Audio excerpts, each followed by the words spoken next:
Right, this week we've got a bit on this rotten TR7, the Latham engine, update on EWK, and we've got two more TRs arrived.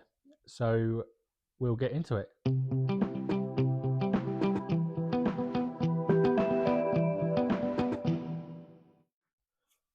Right, we've got the Latham engine, which is now all sat here fully stripped. After we spoke to the owner, we come up with a plan, and yeah, we're going to go ahead and rebuild it and make it so it's a good engine and is not going to have the issues that it's had previously with the car. We've put another unknown engine in there, etc. He's just had enough, the whole lot now, with this, especially with this other company, and it just wants it so it's right and it's gonna work and do what it should do. So this is now fully stripped and it's ready to go to the machine shop. Unfortunately, the crankshaft is well knackered, as it needs a regrind. It is all in standard sizes though, that's a plus. So we'll hopefully get away with the first grind on it. The crankshaft will need rehardening again. If anyone doesn't know that, we have mentioned it in other videos when we've been doing other TR engines and Stag engines. The crankshafts on these, they are extremely soft and they have to be rehardened when they're ground. So what the machine shop should do is they should grind it to the next oversize or undersize, being on crankshaft bearings. They'll then harden it and then it will be repolished so it's ready to fit. So that's what this will need doing. We have had a bit of a look at the engine number on it, as there was a bit of an anomaly with the engine number. And after, you're not going to really be able to see it on camera, but the last three digits of the engine number is ESS, which is a bit of an odd one. This TR7 engine has also got ESS stamped after it, and what that means that we can make out is that stands for engine supplied separately.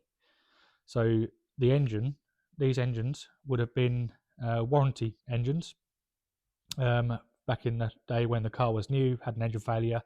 When it was still under warranty, it would have got another engine from Leyland and put in the car, and that's what these engines are. Bit odd how we got two engines with it on. It's not very often you come across it, and it's odd how that engine as well, the TR7 engine, is also an ESS number. So because that car's very original, low mileage, and there's not really anything to prove that it's ever had an engine change, but other than that engine number. So that's what we found on it.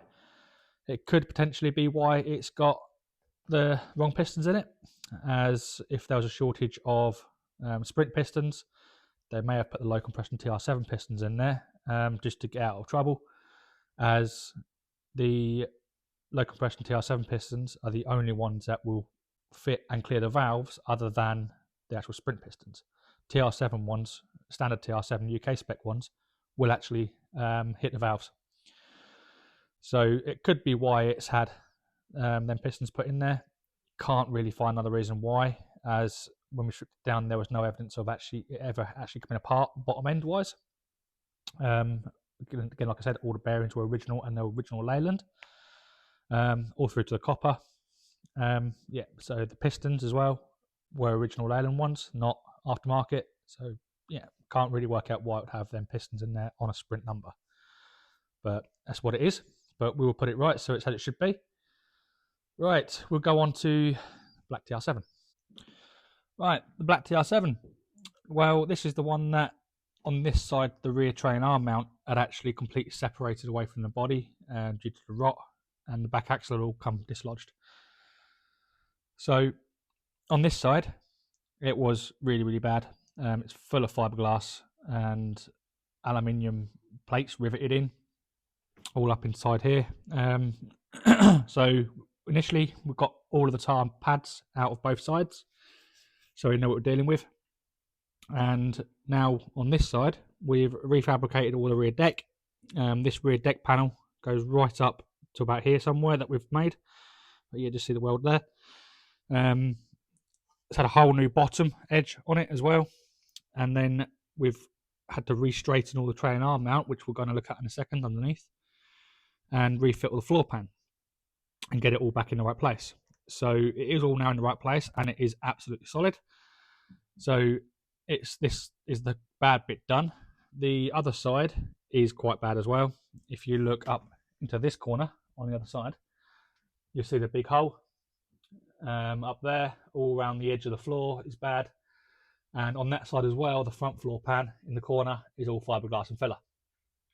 So we've got to do the front floor pan. This front floor pan on the right hand side, it was bent where someone jacked it on it. So we straightened it out, and I can get away with putting a small repair in. This is not too bad, but both floor pans on that side need doing. But we'll lift it up and we'll go underneath. Right, underneath, if I come around here, you might be able to see better. So this rear train arm mount, it actually bent and buckled, and it had pulled away from the car and dropped by about an inch. So it was well and truly out of line. Now it's all in the right place. It measures good corner to corner. We've picked up data points on the chassis and measured it to this side. Although the side's a bit crunchy, a bit soft, it is in the right place and it's not moved. So we measured it corner to corner, made sure it's all square, and I also double checked it to EWK because that's all original, never been messed with. So it's all sorted. Floor pan's in, it's all nice and absolutely solid. It's hard to see with the train arm back in. I've put the train arm back in loose just so the car's mobile. But yeah, you can see that rear deck panel going right up through there behind all the chassis, and it comes right up into the arch. I've still got to repair the arch here where my hand is because that's all hanging out, but it goes right up into there and all reattaches to the inner sill, the inner rear arches, inner matrix on the rear wing. It's quite complex. Again, you can see the nice new edge I've put on the floor, on the rear deck there, and reattached to the floor pan. It's all welded back through to the seat rail as it should be. It's absolutely solid as a rock. It's not even tinny, it's rock solid. And I've also put a little brace plate on the rear train arm just to help it out, as it has already been pulled away once. It's bent, you know, it could quite easily bend again. If something happens, it could flex a little bit because it did crack here and here. So I've welded them, and I've actually left the welds on just because to give it a bit more strength. And yeah, I put this little brace plate on, which is welded to the train arm, bracing it into the floor area. So that's really, really solid now, and it's not going to go anywhere. On this side, well, if you look all up into here, you can see it's nowhere near the right shape. That's a big aluminium panel being riveted and screwed in, and it's all fiberglass. And you can see in here it's all flaking and it's all crunchy. There's not a lot left. So yeah, we're gonna have to do pretty much the same on that side. And obviously, this is the fiberglass area from inside. You can see the floor pan area. If you come around where my finger is, you'll see the floor pan is just rotten. There's nothing there of it, so we'll have to do that as well. And then the car will actually be structurally quite sound. It's still got a little bit on other areas like the spare wheel well and other areas around it, but the actual structure of the car is going to be very sound, and it'll be nice and usable for him. So we've pretty much done all the other little jobs on the list as well. Just one or two more to do, which are mainly with rear suspension and handbrake, which there's no point doing until I've finished doing all the train arm mounts and sorting all that out. So that's what we're up to on this one. Let's go and have a look at EWK. Okay, EWK. Now, the car is now fully seam sealed everywhere.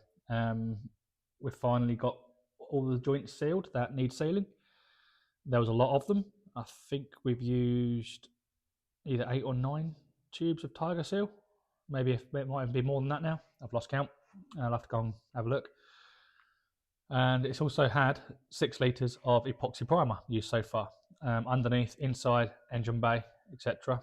And the engine bay has also now been filler primed. You can't see it at the moment because obviously the car's up in the air, but if you shine the camera over the top of the front wing, so as you can see from the engine bay is all done, and it's filler primed. ready to be quick, a little bit of guide coat, flatted back, ready for top coat. So next step with EWK is we're just finalising the few last little tweaks on the panel gaps and getting on the outside, and then same process, same seal, well, epoxy primer, sleeve sealer, filler primer. It's a long drawn out process, but it is getting there now, so it's looking good. The inside, literally all it needs now is the sound editing pads putting in, the factory ones before paint. It'll then get the yellow, so it's done as it should be, and then it's going to get fully dynamatted after that. But yeah, so we won't put the sound tar pads in until we're ready to paint, because muck, dirt and grime sticks to them and you'll end up with a horrible job trying to get it clean again. So yep, EWK will be carrying on with this one this week as well, that we're coming into, so we'll have some more progress next week. What car's next? Let's go and have a look at one of the new arrivals. Right, this little yellow TR7 Coupe. I did mention about it coming in, and it's finally arrived. This is the one where the owner lives in Scotland. The car was over at Rugby. Neither me or the owner had seen the car, or the new owner. He bought it blind as an unfinished project, and honestly, it's not what I was expecting, and I don't think it's what the owner was expecting either. He's going to come, I've spoken to him, and he's going to make time to come down, have a look, and get a plan together. As from what I was expecting, was an unfinished project that pretty much needed bolted back together, and then we're doing a 16 valve conversion on it, which the engine is here, it's in front of the car as well.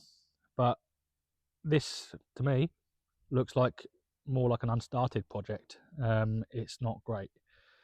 It's had lots of work done already over the years. Looks like that's got a fair bit of filler in it. You can see cracking coming through there with filler, which isn't good. This door is actually shut, and if you should look at the size of the gap, it's huge. I can get my finger in there. It's actually sticking out at the top, and also if you look along it, it's sticking out, the wing's sticking out from the door. This side just does not line up whatsoever. The bonnet gap is huge. I would say it's had front wings on it at some point, and they've been fitted badly. In fact, I feel, yes, it's definitely had front wings on it. I've not really looked around it that closely. It's got a fair few parts in the car. What there is of it and what there isn't of it, I don't know. I haven't actually been through it yet. But I think it's a lot more work than either he or I was expecting. So we have to wait for him to come down, have a look at it, see if it is what he was expecting, and then go from there. I mean, again, that's full of filler through there. It's too rounded. Yeah, we'll see what the owner thinks of it when he actually sees it in person, and then make a plan and go from there. So now the last car we got today is actually another TR7. It's quite a nice one, and we're going to have a quick look at it. It has been in before, and it's in for a bit more work. It's a 7 V8, so we're going to have a quick look at it. Okay, so we've got this quite nice TR7 V8 in, although you can't tell today because the sun's not on it. It is metallic. It's actually a metallic black, and when the sun hits it, it does go very pearly and actually looks quite nice. The owner does want me to look at some of the bits of paintwork on it, as there are a few bits that he wants doing. Not at the moment. What it's in for, pardon me, what it's in for now is the rear suspension upgrade. He wants gas shock absorbers, stiffened springs on the back, as the front has already been done at some point, but they've never done the back. The back is standard. So he wants the back doing so it's the same as the front. And we're also going to fit the rear cruise lights. He's bought some rear cruise lights for it instead of the black plastic trims. Fit them, wire them up, and he wants the boot re-trimming out, which again he's got all the parts for. What other else was there? One of the headlights is lifting a bit slow, so it's going to be a tight mechanism or weak motor, something like that usually. They are lifting and working, so this is going to be something fairly simple. I think that is pretty much it, all we've got on it. I'll have to double check the list, but I think that is pretty much it. It's just a quick in and out little job to get sorted. So we'll be getting back on this one on Monday, meaning tomorrow, and getting it sorted. The springs will be here on Tuesday, but they're only a few minute job to fit on these. And then we can road test it, make sure set the wrist dampers up for him, make sure they're not too stiff or too soft, and then he can have it back, which he's picking it up next Saturday. So, but I think that's all we've got this week. All the other cars they are making progress. We've got to get the black one finished, this one finished, and then we can get back on with the little white TR7. And obviously EWK and all the other cars. But so please like and subscribe, and we'll see you next week.